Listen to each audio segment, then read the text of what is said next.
దేవుని నామానికి మహిమ కలుగునుగాక. మరి ఈ సమయంలో ఈ పునరుత్థాన దినంలో మరొక పర్యాయం ఈ విధంగా మరి మిమ్మల్ని అందరినీ కలుసుకోవడానికి దేవుడు ఇచ్చినటువంటి మంచి అవకాశాన్ని బట్టి ప్రతి ఒక్కరికి నా హృదయపూర్వక వందనాలు తెలియజేస్తున్నానండి. లోకంలో ఎక్కడ చూసినా భయంకరమైనటువంటి పరిస్థితి నానాటికి అది విస్తరిస్తూ ఉంది. అయితే చాలామంది వ్యాధి బారిన పడినటువంటి వారి కంటే ఈ యొక్క ఆ వార్త విని ఆందోళన చెందినటువంటి వారు చాలామంది ఉంటూ ఉన్నారు. దేవుడు వాగ్దానం చేశాడు, దేవునికి ప్రార్థన చేసేటువంటి వారు ఎవ్వరూ కూడా భయపడనటువంటి అవసరం లేదు, మీరు భయపడకుడి అని దేవుడు సెలవిస్తూ ఉన్నాడు. భయపడకుండా చేయాల్సినటువంటి పని ఏంటంటే ప్రతి ఒక్కరూ కూడా ప్రార్థన చేయాలి. ప్రార్థన అనేది చాలా ప్రాముఖ్యం. ఎందుకనంటే ప్రార్థన ద్వారా ఎన్నో అద్భుతాలు జరిగినట్లుగా బైబిల్ గ్రంథంలో మనం చాలా విషయాలు చూస్తాం. యేసు ప్రభువు కూడా ఎక్కువ ప్రార్థన చేసినట్లుగానే ఆ సువార్తల్లో మనం చూడగలుగుతాం. ప్రార్థన వలననే పాత నిబంధన గ్రంథంలో కూడా అద్భుతాలు జరిగినట్లుగా మనం చూస్తూ ఉంటాం. అంటే ప్రార్థన అనేది దేవునితో మాట్లాడటం. ఎలాంటి భయాందోళనకరమైనటువంటి పరిస్థితులు వచ్చినా, ఎలాంటి ఇబ్బందులు వచ్చినా, ఎలాంటి సమస్యలు వచ్చినా మనం తప్పనిసరిగా చేయాల్సింది ఏంటంటే ప్రార్థన. యోనా గ్రంథం 2వ అధ్యాయంలో మనం మొదట 2-3 వచనాలు చూస్తే అక్కడ యోనా ప్రార్థన చేస్తూ ఉంటాడు. ఎలాంటి సందర్భంలో అతను నుండి ప్రార్థన చేస్తున్నానని సెలవిస్తాడంటే, నేను ఉపద్రవంలో ఉన్నాను, ప్రమాదంలో ఉన్నాను, సముద్రపు తరంగములు నన్ను ముంచి వేస్తున్నాయన్నట్టుగా నేను కరుళ్ళు కప్పి ఉన్నాను, సముద్రం నాసు నా మీద కమ్మి ఉన్నదని చెప్పి చాలా దీర్ఘంగా ఇంకా తప్పించుకునేటువంటి ఛాన్స్ నాకు లేదు. అంటే నేను ఉపద్రవంలో చిక్కుపోయి ఉన్నాను, మనుషులు ఎవరు కూడా నన్ను పైకి తీయలేరు, నువ్వు ఒక్కడవే నన్ను పైకి తీయగలిగినటువంటి శక్తి నీకు మాత్రమే ఉన్నది ప్రభు అని ప్రార్థన చేశాడు. ఇంకా చూస్తే ఇశ్రాయేలు ప్రజలు యెరికో పట్టణంలో ప్రవేశించడానికి యెరికో చుట్టూ ప్రతిష్టమైనటువంటి గోడలు కట్టి ఉండటం వలన ప్రవేశం లేక వారు నిరుత్సాహంతో సతికిలబడలేదు. ప్రభువు చూపించినటువంటి మార్గాన్న వాళ్ళు ప్రయాణం చేస్తూ చుట్టూ పాటలు పాడుతూ స్తుతిధ్వనులు చేస్తూ దేవుని ఆరాధిస్తూ ఆ సమస్యను, అడ్డుగా ఉన్నటువంటి ఆ గోడను జయించగలిగారు, దానికి లోపలికి ప్రవేశించగలిగారు. ఇంకా చూస్తే యెహోషువ అమాలేకీయులతో యుద్ధం చేస్తూ ఉన్నాడు. ఇంకా ఆ యెరికో పట్టణానికి, ఆ కానాను దేశానికి వెళ్ళకముందు యెహోషువ యుద్ధం చేస్తూ ఉన్నాడు. యుద్ధం చేస్తూ ఉంటే అహరోను, మోషే, ఊరు వీళ్ళు ఏం చేశారంటే ప్రార్థించేటువంటి చేతులకు సహకారులుగా నిలబడ్డారంటే మోషే దేవుడికి ప్రార్థన చేశాడు, అహరోను సహకరించాడు, ఊరు సహకరించాడు. అయితే యెహోషువ శక్తి వంచన లేకుండా పోరాడాడు. ఈ మాటను బట్టి కూడా మనం చేయాల్సింది ఏంటంటే సంఘముగా కలవలేనటువంటి పరిస్థితి, కుటుంబంగా మనం కలిసి పని చేయాల్సినటువంటి వారంగా మనం ఉన్నాం. ప్రతి కుటుంబం కూడా దేవుని సన్నిధిలో అంగలార్చేవారిగా ఉండాలి. ఏదో వస్తుందని భయపడేదానికంటే ఆ భయాన్ని తొలగిస్తానని వాగ్దానం చేసినటువంటి దేవునికి ప్రార్థన చేస్తే సమస్యను దేవుడు సాల్వ్ చేస్తాడు. ఎలాంటి పరిస్థితినైనా సరే ఆయన సాల్వ్ చేస్తాడు. వాక్యంలో ఉన్నటువంటి కొన్ని అంశాలు మనము తీసుకుని ఆ ప్రకారంగా ముందుకు నడిపించబడేటువంటి వారు ఉండాలని ప్రేమతో ప్రతి ఒక్కరిని నేను హెచ్చరిస్తూ ఉన్నాను. ఈ సమయంలో చిన్న ప్రార్థన చేసుకుందాం. పరిశుద్ధుడైన మా దేవ, నీ ఘననామమును బట్టి లెక్కలేని స్తుతులు స్తోత్రాలు చెల్లిస్తూ ఉన్నాం అయ్యా. నాయన ఈ పునరుత్థాన దినంలో మరొక పర్యాయం తండ్రి నీ బిడ్డలతో నాయన వాక్యం ద్వారా మాట్లాడడానికి మీరు ఇచ్చిన మంచి సమయాన్ని బట్టి స్తోత్రాలు. ఈ దినంలో మేము సజీవులుగా ఉన్నామంటే అది నీ కృప ప్రభు నాయన తండ్రి. నిత్యం నాయన నీ కృపలో నన్ను మమ్ము నాయన మా సంఘాన్ని మా కుటుంబాన్ని సేవకులను అనేకులను ప్రభు ఆయన మీరు మీ సిలువ రక్తంలో భద్రపరుచుకున్నాను. సహాయం చేసి కృప చూపి ఈ వాక్యం వింటున్నటువంటి వారందరినీ నేను మీరు ప్రేమతో దీవించి ఆశీర్వదించున్నాను అయ్యా. నాయన నీ కృపాహస్తం ప్రతి ఒక్కరి మీద ఉంచున్నాను. ప్రార్థించి అడిగి వేడుకుంటున్నాం మా పరమ తండ్రి, ఆమేన్. చూడండి, వాక్య భాగంలో ఒక వాక్యాన్ని మనం చదువుకుని ముందుకు వెళ్ళటానికి ఇష్టపడదాం. కొలస్సీలకు రాసినటువంటి పత్రిక అపోస్తలుడైనటువంటి పౌలు కొలస్సీకు రాస్తూ ఒక విషయాన్ని ఆ సంఘంతో ప్రస్తావిస్తూ ఉంటాడు. 4వ అధ్యాయం 13వ వాక్యం. 4వ అధ్యాయం 13వ వాక్యంలో మనం చూస్తే అక్కడ ఏం కనిపిస్తుందంటే చూడండి, 13వ వాక్యంలో ఇతడు మీ కొరకును లవోదిక వారి కొరకును సియోరా పోలి వారి కొరకును బహు ప్రయాసపడుచున్నాడు అని సాక్ష్యం చెప్తూ ఉంటాం. దానికి ముందుగా 12వ వచనంలో కూడా మనం చూస్తే అక్కడ ఇంకా స్పష్టత మనకు కనిపిస్తుంది.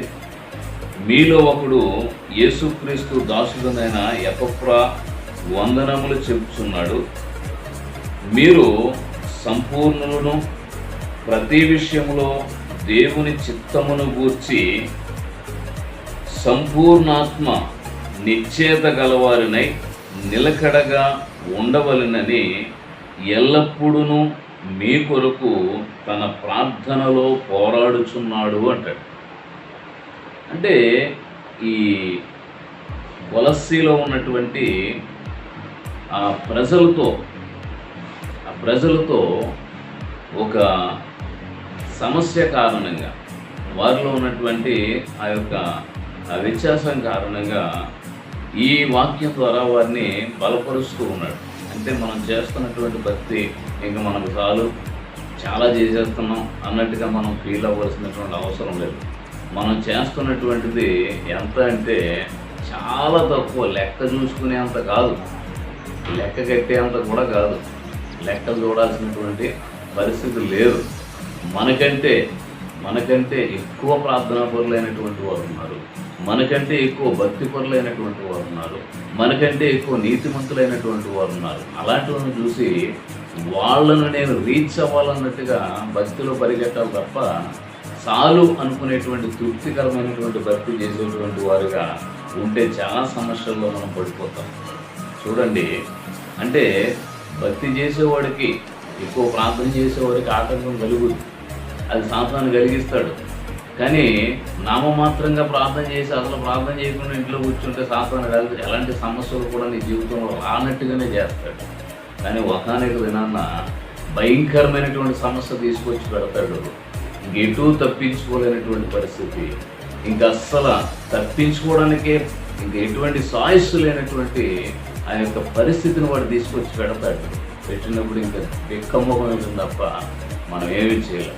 అందుకనే అపవాది తంత్రాలను ఎదిరించి వారితో పోరాడి గెలిచేటువంటి వారుగా ఉండాలంటే ప్రార్థనా పరులుగా మనం ఉండాలి. ఇక్కడ 12వ వచనంలో చెప్పబడినటువంటి మాట ఏంటంటే, మీలో ఒకడు యేసుక్రీస్తు దాసుడుగా ఉన్నాడు, ఎపఫ్రా మీకు వందనాలు చెప్తున్నాడు. వందనాలు చెప్పడమే కాదు, కానీ మీరు సంపూర్ణులను ప్రతి విషయంలో దేవుని చిత్తమును గూర్చి, ఈ మాట బాగా ఆ బైబిల్ తెలిసినటువంటి వారు ఆ మాటను అండర్లైన్ చేసుకోవాలి. దేవుని చిత్తమును గూర్చి అంటే దేవుని చిత్తం నా పట్ల ఏముంది, నా కుటుంబం పట్ల దేవుని చిత్తం ఏమై ఉన్నది అని దేవుని చిత్తాన్ని కనుగొనగలిగినటువంటి భక్తి మనం చేయాలి. అంటే దేవుని చిత్తములో నువ్వు ఉన్నావా, నీ ఇష్ట ప్రకారంగా జీవిస్తున్నావా? అంటే దేవుని చిత్తాన్ని ఎరిగి దేవుని చిత్త ప్రకారంగా మనము సంపూర్ణాత్మ కలిగినటువంటి వారుగా, నిశ్చయత కలిగినటువంటి వారుగా ఉండాలి. అంతేకాకుండా నిలకడగా ఉండాలి. నిలకడగా ఉండాలని దేవుని వాక్యం సెలవిస్తాడు. దేనిలో నిలకడగా ఉండాలి?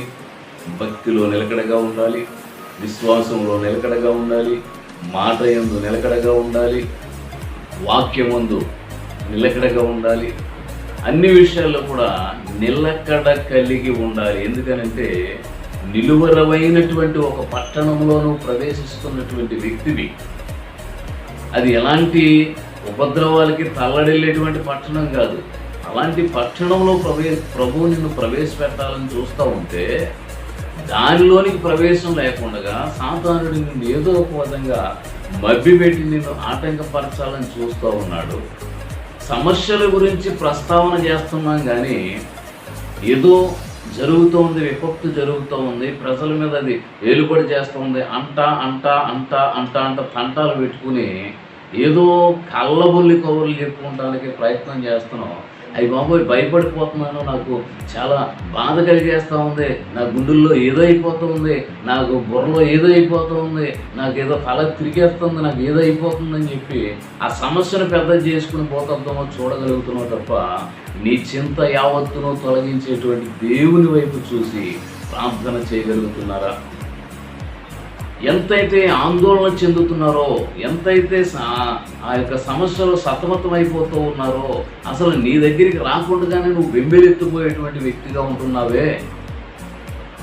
దేవుడు ఒక క్షేమ స్థితి నీకు ఇచ్చాడు, పరిపూర్ణమైనటువంటి స్థితి నీకు ఇచ్చాడు. ఆ స్థితిని కోల్పోకుండా ఉండటానికి వ్యర్థమైనటువంటి పనుల్లో నిమగ్నమైపోయి ఉండటం కాదు, ఈ బ్రతుకునిచ్చినటువంటి దేవునికి ప్రార్థన చేసి నాకు శాశ్వత బ్రతుకును దయచే ప్రభువా అని చెప్పి విజ్ఞాపన చేసేటువంటి వారుగా ఉండాలి. ఎక్కువ ప్రార్థన చేయాలి. దేవుని సన్నిధిలో ప్రతి సమయంలోనూ కూడా ప్రార్థన చేయాలి. పౌలు అంటాడు, నేను ఎలాగైనా మాట్లాడతాను, ఎలాగైనా ప్రార్థన చేస్తాను, మనసులోనూ ప్రార్థన చేస్తాను, ఆత్మలోనూ ప్రార్థన చేస్తాను, నడుస్తూ ప్రార్థన చేస్తాను, ఏ పరిస్థితిలో ఉన్నా ప్రార్థన చేస్తాను. నువ్వు కూడా నువ్వు ఏ సమయంలో ఉన్నా, ఏ పరిస్థితిలో ఉన్నా, ఎలా ఉన్నా ప్రార్థన అనేది నీ జీవితంలో ఒక పరిపూర్ణమైనటువంటి భాగం అయిపోవాలి. నువ్వు అన్నం తిన్నా తినకపోయినా పర్వాలేదు, నువ్వు నీళ్లు తాగినా తాగకపోయినా పర్వాలేదు, ప్రార్థన చేయకుండా నీ యొక్క జీవితం ప్రారంభం కాకూడదు. అలా చేస్తున్నామా? చేసేటువంటి వ్యక్తిగా ఉన్నావా?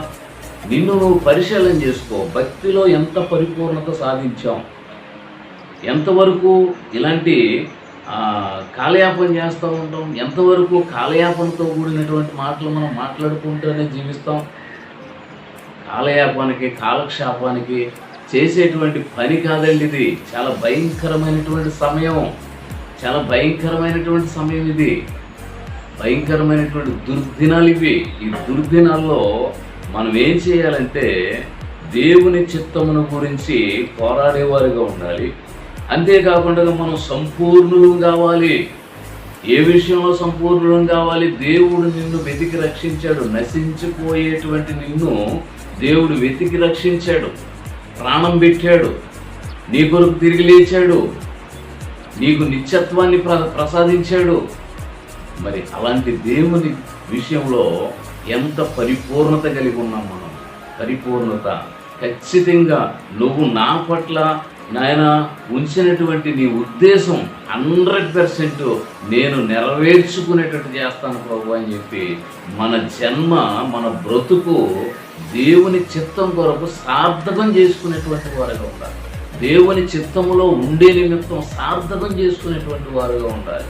ఏదో తింటున్నాం, మాకు బాగానే ఉంది అనేటువంటి రోజుల్లో ఉన్నావేమో, నాకేమి సమస్య లేదు, ఇతరులకే వచ్చింది అనేటువంటి పరిస్థితిలో ఉన్నావేమో. ప్రతి ఒక్కరూ కూడా చేయాల్సింది ఏంటంటే నిన్ను గురించి కాదు, నశించిపోతున్న వారి కొరకు ప్రార్థన చేయాలి.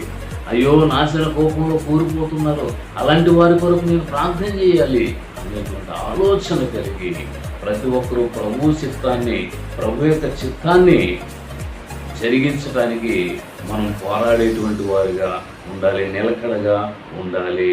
అంతేకాకుండా ఎపఫ్రా ఏం చేస్తున్నాడంటే మీ కొరకు తన ప్రార్థనలో పోరాడుచున్నాడు అంటాడు. అంటే ఒక సంఘం కొరకు, ఒక ప్రాంతపు ప్రజల కొరకు ఒక వ్యక్తి ఏం చేస్తున్నాడంటే ప్రార్థన పోరాటం చేస్తున్నాడు.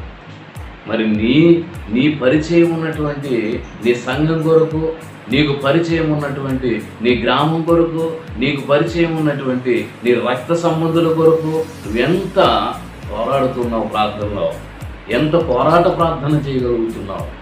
ప్రతి ఒక్కరూ పరిశీలించుకోవాలి. ఇది నాకు కాదులే, ఇది నా దాకా రాదులే, ఇది నేను కాదులే, నేను చేయాల్సిన పని కాదులే అని చెప్పి కొంటి సాకులు చెప్పుకుని ఏం చేస్తున్నాం అంటే దాన్ని తప్పించుకుని బ్రతుకులు గడుపుకుంటూ ఉన్నాం. గమనించండి, దయతో అందరికీ చేతులు జోడించి చెప్తూ ఉన్నాను. చిన్నవాళ్ళు, పెద్దవాళ్ళు, వృద్ధులు, ఎవరైనా సరే అందరూ కూడా ఈ మాటలు వింటున్నటువంటి వారు మీ మనసులో దేవుని చిత్తం ఎంతవరకు నెరవేర్చబడుతుందనే దాని గురించి ఆలోచన చేసుకోండి. ఇక నుంచి అయినా సరే ఒక తీర్మానం తీసుకుని నాలో దేవుని చిత్తం నెరవేర్చబడాలనేటువంటి ఆలోచనతో ముందుకు నడిపించబడేటువంటి వారిగా మనం ఉందాం. అలా ఉండటానికి ప్రయత్నం చేద్దాం.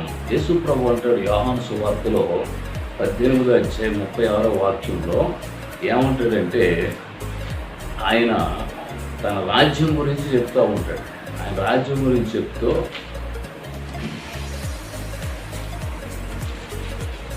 అంటే దేవుని రాజ్యంలో ప్రవేశించాలంటే ముందు మనం చూసాం పరిపూర్ణం కావాలి, అలాగే దేవుని చిత్తం నెరవేర్చబడేటువంటి విషయం కూడా 100% మన జీవితంలో నెరవేర్చబడాలి.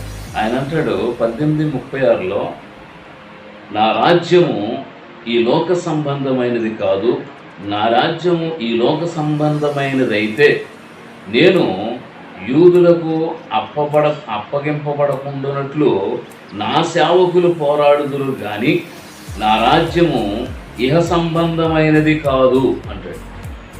మాటల అర్థం ఏంటో తెలుసా? మనం అర్థం చేసుకోవాల్సింది, ప్రతి ఒక్కరిని సంపూర్ణులుగా పరిపూర్ణులుగా కావాలని ఎందుకు దేవుని వాక్యంలో పత్రికల్లో హెచ్చరించబడిందో తెలుసా? ఈ లోకంలో దేవుని చిత్తం, సంపూర్ణత, అలాగే నిలకడ అనేటువంటిది మనలో చాలా మందిలో కనిపించవు. అంటే మనం ఏమనుకుంటామంటే ఈ లోకంలోనే నేను నిలకడగా ఉండాలి, ఈ లోకంలోనే నేను ఆశీర్వాదం సంపాదించుకోవాలి, నేను బ్రతుకున్నంత వరకే నా చుట్టూ ఆశీర్వాదాలు వలయం నేను ఏర్పాటు చేసుకోవాలనేటువంటి ఆలోచన కలిగి ఉంటాం. అంటే లోక సంబంధమైనటువంటి ఆలోచన కలిగిన వారితో యేసు ప్రభు చెప్తున్నటువంటి మాట ఏంటంటే, నా రాజ్యం ఈ లోక సంబంధమైనది కాదంటే నా యొక్క ఆశీర్వాదం ఈ లోకానికి పరిమితం చేయడానికి నేను రాలేదు. దేవుని యొక్క ఆశీర్వాదం ఈ లోకానికి పరిమితం చేయడానికి ఆయన రాలేదు. ఆయన్ని వేడుకుంటున్నావు, ఉపద్రవంలో నేను తప్పించడానికి ఆయన సమర్థుడానికి తప్పిస్తాడు.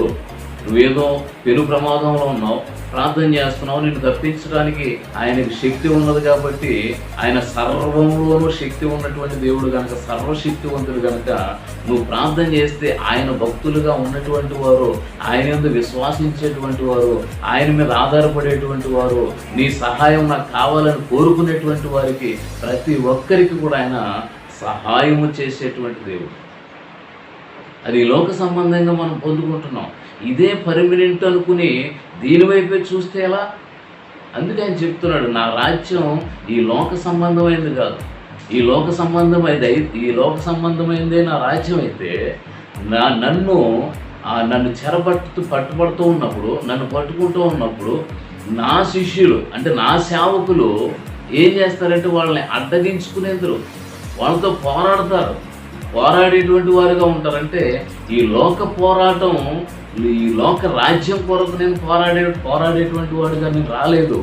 ఈ లోకాన్ని అంతటినీ కూడా భ్రష్టత్వంలోనికి నడిపిస్తున్నటువంటి దురాత్మ సమూహంతో నేను పోరాడి వాటి బారిన పడి, అంటే ఈ లోక శాపంలో పడిపోయినటువంటి వారిని విడిపించడానికి మాత్రమే నేను వచ్చానని ఈ లోకాన్ని గెలిచాడు. ఈ లోకాన్ని గెలిచి నిన్ను నన్ను మనందరినీ కూడా ఆయన యందు విశ్వాసం ఉంచుతున్న ప్రతి ఒక్కరిని కూడా ఏం చేస్తున్నాడు అంటే ఆయన పోరాడి గెలవమంటున్నాడు. నేను లోకాన్ని జయించాను, మీరు భయపడకండి, మీరు జయిస్తారు. జయించాలి. జయించాలి అంటే నీ జీవితంలో ప్రార్థన ఉండాలి. ఎంత ప్రార్థన చేస్తాం? మహా అయితే 10 నిమిషాలు 5 నిమిషాలు ప్రార్థన చేసేసరికి, ఒక అరగంట ప్రార్థన చేసేసరికి అమ్మయ్య ఎంత ప్రార్థన చేసాము అని చెప్పి సమయాన్ని వెనక్కి తిరిగి చూసుకుంటాం. దేవుడు నీకు 24 గంటలు ఆయుష్ ఇచ్చాడు. 24 గంటలు నువ్వు పీల్చుకున్నటువంటి గాలికి ఎలాంటి ట్యాక్స్ ఆయన వేయట్లేదు, ఎలాంటి సుంకం ఆయన వేయట్లేదు. 24 గంటలు నీ ఒంట్లో ఉన్నటువంటి శక్తి ఆయన నీలో పెట్టినటువంటి ఆ ప్రాణం ద్వారా నువ్వు నడిపించబడుతూ ఆయన ఏమి నిన్ను అడగట్లేదు. ఆయన అడిగేదల్లా ఏంటంటే నీ హృదయం, మనసు. మన ఇష్టానుసారంగా జీవిస్తున్నాం అనుకుంటున్నాం. ఒకానొక రోజున ఉపద్రవంలో ముంచబడేటువంటి పరిస్థితి వస్తుంది. వింటున్నాం, మాటలు వింటున్నాం, అన్నీ తెలుసు మనకి. ఇది అంతమైపోతుందట, ఏదో అయిపోతుందంట, ఏదో వచ్చేద్దంట, ఏదో ఇంకే ఈ నాశనం అయిపోతూ ఉంది. అది ఇలా కబుర్లు చెప్పుకుంటూ కాలం గడిపేటువంటి వారుగానే జీవిస్తున్నాం తప్ప ఏమాత్రం కూడా భక్తి జీవితం అనేది లేదు. అందుకనే ప్రసంగి గ్రంథంలో 12వ అధ్యాయంలో మాట ఉంది. ప్రసంగి గ్రంథం 12వ అధ్యాయంలో ఒక చక్కటి మాటను ఆయన పొందుపరిచారు. చూడండి, దుర్దినములు రాకముందే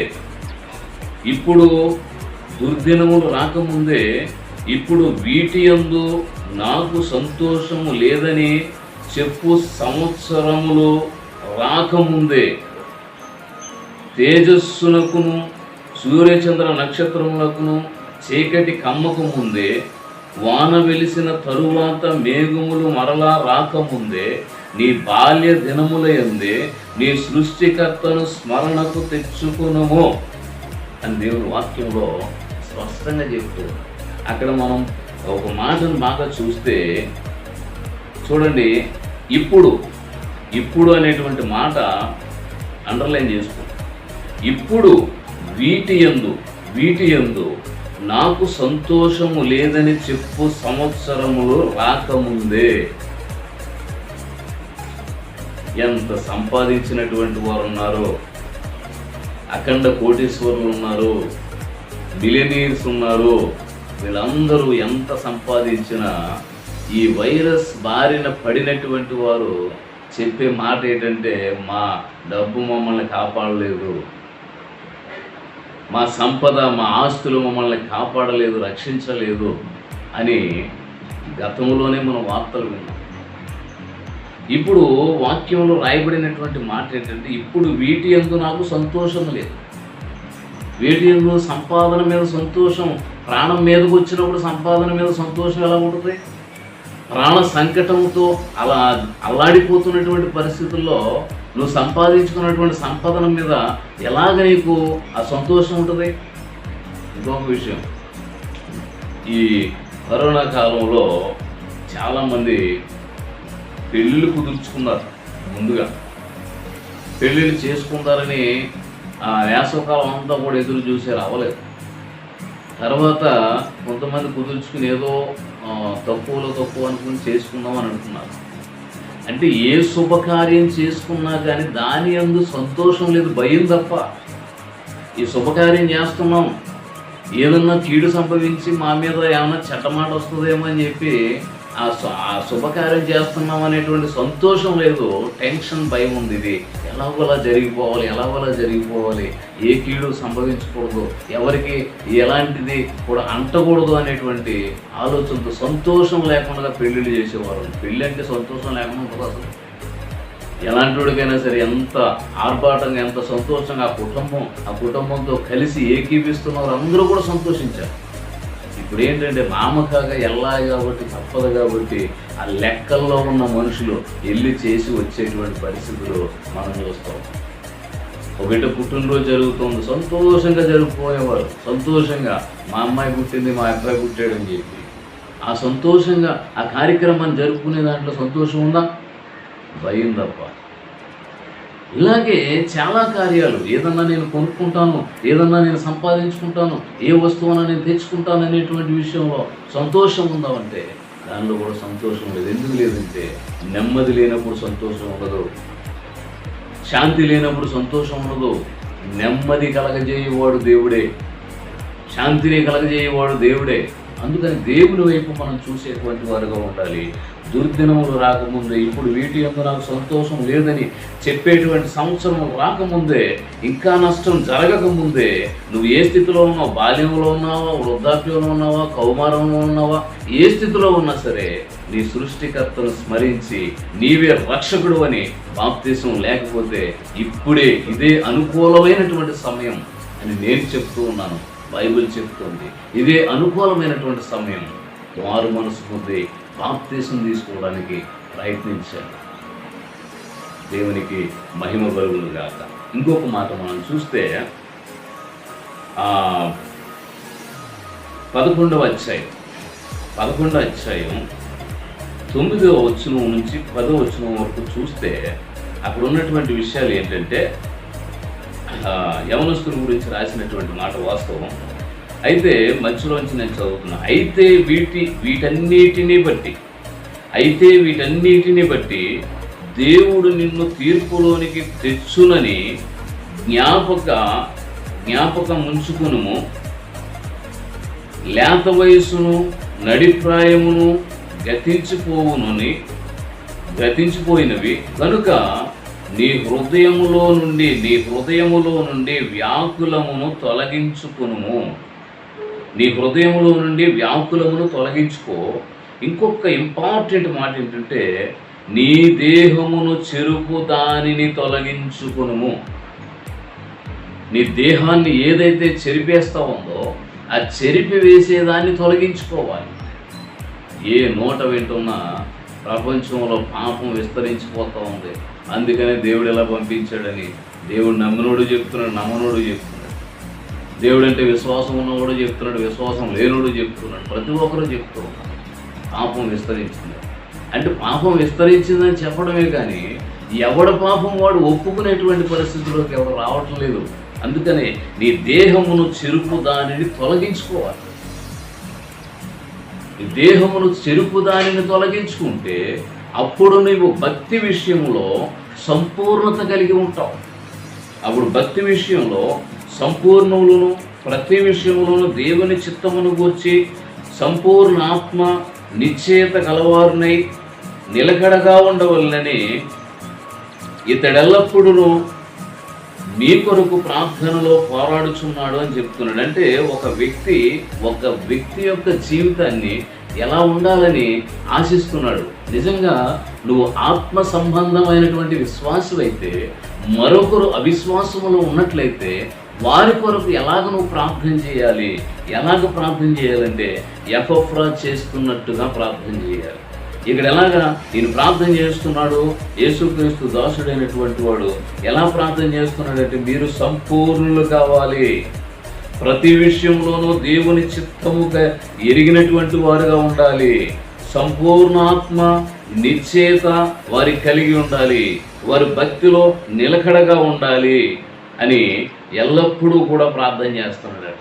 అంటే ఏమాత్రం దేంట్లోంచి తొలగిపోయినా దేవుని రాజ్యాన్ని మనం కోల్పోతాం. అందుకనే నీ దేహాన్ని చెరిపేది ఏదైనా ఉంటే అది దేవుని రాజ్యానికి నిన్ను దూరం చేస్తుంది. నీ దేహాన్ని పాడు చేసేది ఏదైనా ఉంటే దాన్ని తొలగించుకోకపోతే దేవుని రాజ్యానికి అది నిన్ను వారసురాలుగా చెయ్యదు. అందుకని మనల్ని మనం కాపాడుకుంటూ ఇతరులను కాపాడాలనేటువంటి మంచి లక్షణంతో మనం చేయాల్సింది ఏంటంటే ప్రార్థన చేయాలి. ప్రతి ఒక్కరూ కూడా ప్రార్థన చేయాలి. ఎల్లప్పుడూ కూడా ప్రార్థన యందు నిలకడగాను పట్టుదలగా ఉండాలని పౌలు గారు చెప్తున్నటువంటి మాట. దేవునికి మహిమ కలుగును గాక.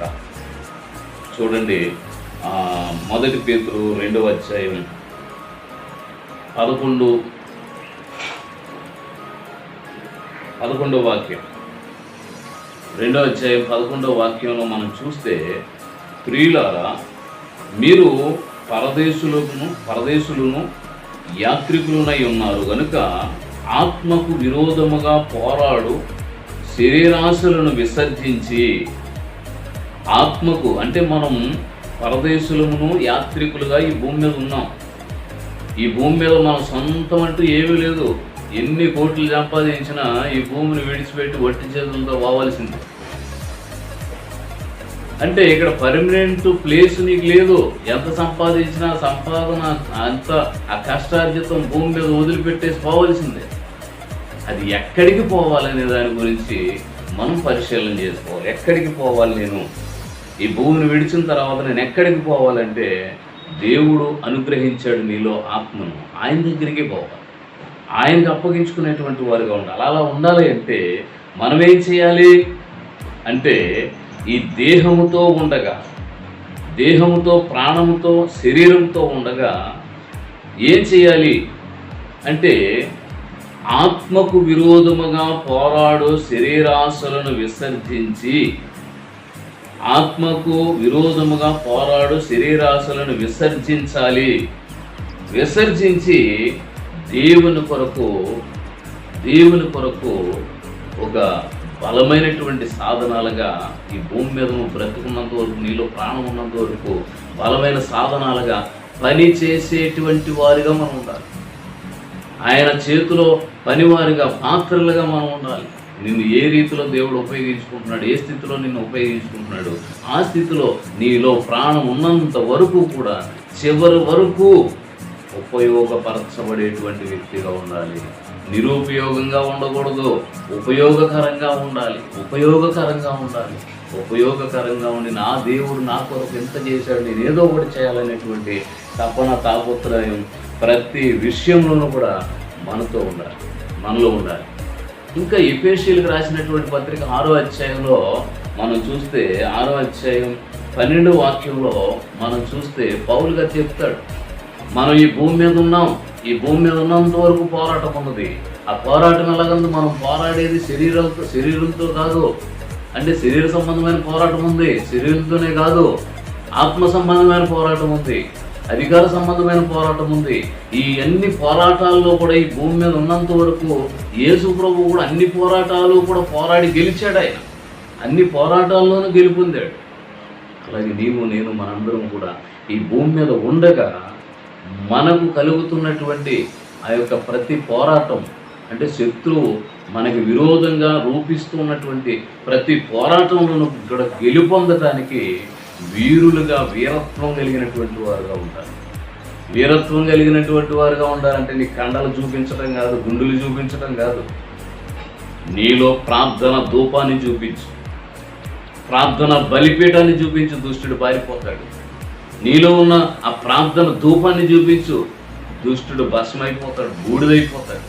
దగ్గరికి వస్తాడు, భయపడతాడు. అయ్యో, ఈ ప్రార్థనా పరుల జోలికి నేను పోకూడదు, ఈ ప్రార్థన ధూపం వేసేటువంటి వారి మీదకి నేను పోకూడదని చెప్పి దుష్టుడు భయపడతాడు. ప్రార్థన చేయకుండా ఉండి యేసు నామంలో నిన్ను గద్దిస్తున్నానంటే ఆడే నిన్ను బంధిస్తాడు. ప్రార్థన ద్వారానే యేసు ప్రభు శిష్యులు ఒకసారి యేసు ప్రభుని అడిగారు, అయ్యా నువ్వు చేసావు, మేమెందుకు చేయలేకపోయాం? ఎందుకు ఆ దురాత్మను నువ్వు వెళ్ళగొట్టావు, మేమెందుకు వెళ్ళగొట్టలేకపోయామంటే, మీలో ప్రార్థన లేదురా నాయనా, ప్రార్థన ఉంటేనే, ఇది ప్రార్థన ద్వారానే జరుగుద్ది, ప్రార్థన లేకపోతే జరగదు. యేసయ్యలో ప్రార్థన ఉంది, అలాంటి ప్రార్థన మీరు చేయండి అని శిష్యులకు చెప్పాడు. మీరు శోధనలో ప్రవేశించకుండా ఉండునట్లు మెలకువ కలిగి ప్రార్థన చేయండి. మెలకువ కలిగి ప్రార్థన చేస్తే శోధన వస్తాయా? యేసు ప్రభు చెప్పిన మాటే కదా అది. మీరు శోధనలో ప్రవేశించకుండా ఉండునట్లు మెలకువ కలిగి ప్రార్థన చేయండి అన్నాడు. అంటే శోధనలో పడకుండా ఉండాలంటే ఏం కావాలి? ఆత్మీయ మెలకువ కావాలి. ఆత్మీయ మెలకువ కలిగి ప్రార్థన చేయాలి. ఆత్మలో మెలకువ కలిగి ప్రార్థన చేయాలి. అలా చేస్తే దుష్టుడు రాడు. ఒకవేళ వచ్చినా వాడు గెలుపొందలేడు, వాడు జయం పొందలేడు. పారిపోతాడు, లేదా కాలిపోతాడు. నేను టచ్ చేస్తే కాలిపోతాడు. నీలో ప్రార్థన బలిపీఠం ఉంటే, ప్రార్థన ధూపం ఉంటే బూడిదైపోతాడు. కానీ నేను టచ్ చేయడాడు, దగ్గరికి రాడు. హల్లెలూయా. నీలో సరిపడినటువంటి ప్రార్థన ధూపం ఉంటే వాడు నిన్ను టచ్ చేయలేడు, నీ దగ్గరికి రాలేడు. అసలు ఏ ప్రార్థన ధూపం లేకపోయినా నీ దగ్గరికి రాడు, ఎందుకంటే నీతో వాడికి పని లేదు. అటు ఇటు కాకుండా ఏమైనా ప్రార్థన చేస్తా ఉన్నావు అనుకో, నువ్వు చేస్తావా చూడు, నీకు ఎలా ఏం చేస్తానని చెప్పి ఏదో ఒక కోణంలో ఏదో ఒకటి పెడతాడు. ఆ సమస్యను పట్టుకుని ఎత్తి మీద చేతులు పెట్టుకుని అయ్యో దేవుడా అని కూర్చుంటావు. ప్రార్థన చేయు. ఆ సమస్యని పదే పదే పదే పదే పదే పదే జ్ఞాపకం చేసుకుంటూ ఉంటావు. ఆ సమస్యని హైలైట్ చేసుకుంటూ ఉంటావు. ఆ సమస్యని భౌతత్వంలో విడి చూస్తూ ఉంటావు. అదే నీలో ప్రార్థన ఉంటే ఆ సమస్యను ఎత్తిపెట్టి, ప్రభువా నీ చిత్తమైతే ఇది నాతో నుంచి పోవాలి, నేను ప్రశాంతంగా ఉండాలని కోరుకుని ప్రార్థన చేస్తాను. ఆత్మీయతలో మెరుగు ఉంటే అలాంటి ప్రార్థన చేస్తాం. అలా చేస్తే దుష్టుడు పారిపోతాడు. నీకు ఏ సమస్య రావట్లేదంటే నువ్వు ప్రార్థనలు లేవు. నీకు సమస్యలు వస్తున్నాయంటే నువ్వు దేవునితో సహవాసం చేస్తున్నావు. కానీ ఆ సమస్యలు ఏమి నీ మీద ఏలుబడి చేయలేవు. ఆ సమస్యల నుండి పూర్తిగా విడుదల పొందాలంటే ప్రార్థన అనేటువంటి మెట్టు ఒక మెట్టు ఎక్కువ, రెండో మెట్టు కూడా ఎక్కడానికి ప్రయత్నించు, మూడో మెట్టు కూడా ఎక్కడానికి ప్రయత్నించు. సాతానుడు నీ దరిదాపుల్లో కూడా రాదు. ప్రార్థన అనే మెట్టు ఎక్కినప్పుడు సాతాను వచ్చినప్పుడు మెట్టు దిగిపోతూ ఉంటే నీ జీవితం ఎలా ఉంటుందంటే వెనకబడినటువంటి పరిస్థితి, నులివెచ్చని స్థితిలో నేను ఉంటావు. వెచ్చగానైనను చల్లగానైనా కాక నులివెచ్చని స్థితిలో ఉన్నావు, నిన్ను ఉమ్మివేయబడినటువంటి వాణిగా ఉన్నావు అని ప్రకటన గ్రంథంలో రాయబడి ఉన్నది. అంటే నులివెచ్చని స్థితి అంటే ఒక శోధన వచ్చినప్పుడు పడిపోవడం, ఒక సమస్య వచ్చినప్పుడు సతికిలు పడిపోవడం, నేనేమీ చేయలేనని చెప్పి నిరుత్సాహ స్థితిలో నిన్ను నువ్వు నిందించుకోవడం.